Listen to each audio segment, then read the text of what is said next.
Hey, this is Eric from Cafe Watercolor. Thank you for joining me in this new painting video, and let's just jump right into it. So I got a little bit of cold, so that's why my voice might sound a little bit different. But anyways, it's just a small cold, so I will be fine very soon. So anyways, this photo is actually a screen capture from another YouTube video. It was shot in Taiwan with a farmer doing manual transplanting of a rice field. And when I saw this shot about probably 2 years ago, I thought this shot is perfect for watercolor. So it has a very nice positive shape, which is the farmer himself. And then we got some beautiful nice reflection in the water in the rice field in the background. And if you know anything about watercolor, it is a great medium to do some nice soft reflection on the water surface. So this is a smaller paper. I do a value study on it. So when it comes to the drawing, I actually only really need to draw the farmer and the basket of seedling next to him. So after I'm done with the drawing, I start to do my first wash in my value study. I'm only using cobalt black, but you can use any color you want if you want to do a value study. Neutral tint, Payne's gray, anything will be fine as long as it can go nice and dark. So I quickly block in the reflection while the paper is still dry. I stop the wash in the middle of the paper and work on the reflection while it is dry just to save some time. In my color version, I didn't do that because it's a little bit more risky, but it's just a value study, so I didn't really mind as much. Can take a little bit more risk playing with stuff a little bit. And it's important that I bring that background value into the shadow part of the farmer. Even though he has a very distinct lighting on him, it's very important to group your value together. So as we comes down to the foreground, the wash gets a little bit darker because as you can see in the photo, the background has some reflection of the tree that's not in the shot but is there. And we also see some bright blue color that is the reflection of the sky. And as it comes to the foreground, it gets darker and darker. And now I am painting those seedlings while the paper is still wet, so I can get a little bit of those soft shape into it. And notice that I connect those seedlings to the background tree reflections, because even though they are two separate things, they share the same values. So if you kind of squint your eyes at the photo, you can see clearly how the value just kind of blend into each other. And that's what the value study is for. It is to group the value together and simplify the whole picture. Now I'm just painting some seedlings on the water surface. And here is the first stage of our value study. So let's move on to the color version. Even though I actually finished the whole value study before I painted this one, but it's better for me to edit in tandem for you to see. So I use a sponge and wet the paper, mostly all over the place actually, because I don't really want to leave anything completely white except farmer's white shirt. So I paint some color of the light on his hat, and it might bloom out a little bit because it is wet, but that's okay. It's a very light value and we'll be covering that later. I also decided to paint some cool tones on the shadow side of the shirt. Now I'm starting the first wash. So the first wash, I'm going to start from the top and I'm going to paint the sky color. Actually, the reflection of the sky to be exact. It is a very light, bright blue. So I just paint it in. And the wash is actually quite wet. So it'll be easy for me to have a nice clean wash. Now I start to mix a little bit darker color and also a little bit more of a warm color, because as the water transition from the reflection of the sky to the dirt color underneath, I need to have that transition in my first wash as well. Now as I approach to the farmer part, I need to carefully paint around the highlight area. So around his back and shoulder, and I also leave a little bit of highlight on the edge of the basket. But I can actually paint into his leg and the shadow side of his hand as well. Since this is a very light value, and once I start to paint the darker tone, I can easily cover them up. So always try to connect if you can, and if you know the next wash is going to be darker, then it is safe to paint over. So as I approach to the foreground, I start to paint a lot darker, so you can see that I have a light to the middle tone and to like a darker tone in the bottom. And it's the first wash, so I decided to just paint the skin tone in. So because the paper is quite moist, you need to make sure your mixture is drier than your paper. That way you won't get any cauliflower edges. Now while the paper is still moist to damp, I decided to paint some seedlings on the field. Now because I'm painting on the moist and damp paper, the shape is going to bloom a little bit but also create this beautiful, nice, soft effect. Because if you look at a photo, part of the seedlings are under the water, so you do see some soft shape under the water. So if you do want to have something a little bit more defined, we can paint it in later after the paper is dry. But while the paper is still wet and moist, don't give up this opportunity to play with it and bring some soft shapes. This is what watercolor is for, and this is watercolor at its best. As long as the consistency of your mixture is drier than the paper, you will be fine. And now I'm mixing some warmer color because there are some piles of dirt above the water surface. So I'm decided to paint some of those as well. And notice that I painted some dirt around the figure, so just to give it a little bit more sense of parallax. If you are afraid to paint right next or even touching the figure, you're going to feel like there's a weird space around the figure and it loses sense of depth. So what's happening right now is the part I paint on the bright blue area, which is pretty much dry, they are heart shapes, but the bottom half of the paper are still moist and damp, so there will be a little bit of soft shape. So knowing what stage is in and what effect your brushstroke is bringing out is pretty important. Since it is still moist down there and I'm painting soft shape, I just paint the dirt color underneath the seedlings. So it feels like there's dirt underneath the water and the seedlings are burying into it. So now while it is still moist, I decided to paint in the reflection of the farmer in. The reflection is very subtle and it's pretty soft, so paint it in right now, I believe it is a good choice. It's a very subtle color, so make sure you do bring in a little bit of dirt shape into the reflection of the farmer. So don't use the same skin tone color you use for the farmer himself. The reflection needs to have a little bit of dirt color and it needs to be a little bit more subtle. So I paint the reflection in and wait for it to settle. It's going to dry a little bit lighter and it should sit back a lot more. Plus we haven't really painted anything on the farmer just yet besides the light color. So this stage requires quite a bit of faith because the painting looks kind of horrible right now because there's no dark and sense of lighting in it just yet. But I do believe I have a solid plan with my value study, so I just keep going. Now the paper is completely dry. I used hair dryer and I wet the top part with clean water and I mix some dark green dirt color and just paint in the reflection. This needs to be done very quickly. Once the paper is dry again, you're not going to get that nice soft shape. Just make sure your mixture is quite thick and dry. It's a little bit hard to see it on palette how thick it actually is because the brush soaks up most of the paint. But trust me, it's actually quite dry.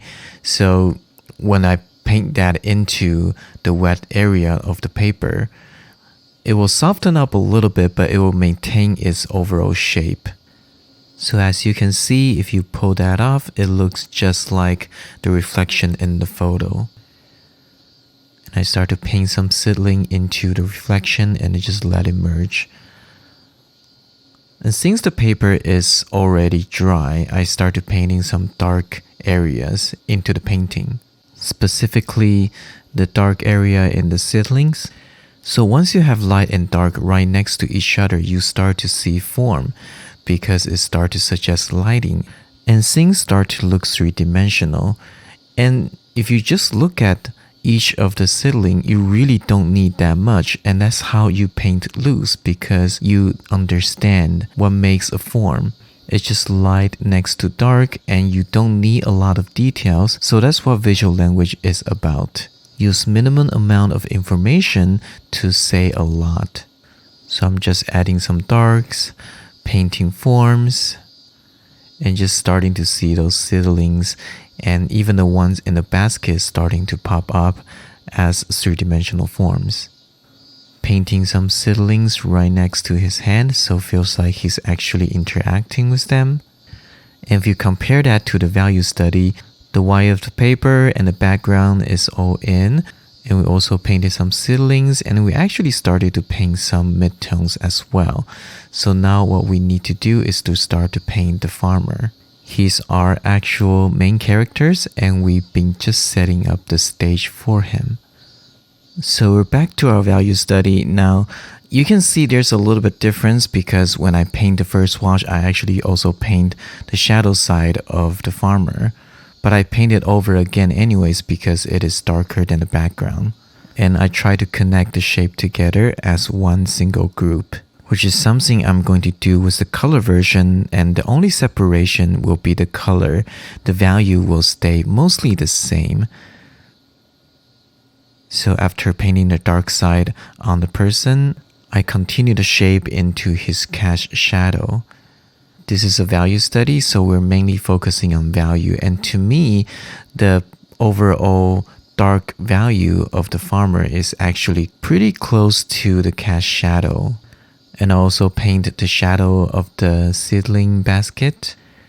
And now we started to see some basic lighting on the figure. And I also paint a few darker side of the seedlings so that they start to take form. And also suggest some forms on the dirt piles just by adding a little bit of the dark. So with that, let's move back to our color painting. So our color painting is at the same stage as our value study, which means we need to define our main character.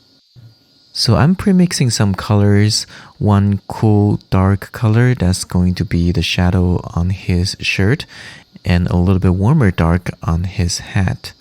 So I'm starting to paint the shadow shape of his hat. And keep the brushstroke minimum, just couple areas that's going to define the hat. Now I mix some warm colors because I think it needs some transition values from the shadow to the light. So I'm painting that while it is still wet so it can have some soft transitions. It doesn't really matter. And now I continue that wash onto his shirt and start to paint the dark side of his shirt. Need to be careful with the shadow shape. We got one shot at this and we really want to finish that in one go. So it is one connected wash. Mixing some warmer color, warmer dark color for the dark side of his skin. So the side of his arm and some part of his leg. And his left leg is actually all in the shadow, so I just paint it all in. And I use just pretty much pure neutral tint for his pants. And I just paint it while it is still wet. I don't mind that it merged into other shapes. Because once we start to paint the dark tone, the very dark tone, we can start to separate them. And now I started to paint his cast shadow. And again, need to finish that in one go. So when you're painting a delicate shape like this, but you also need to finish in one go, make sure you are very focused so you can paint fast and accurate.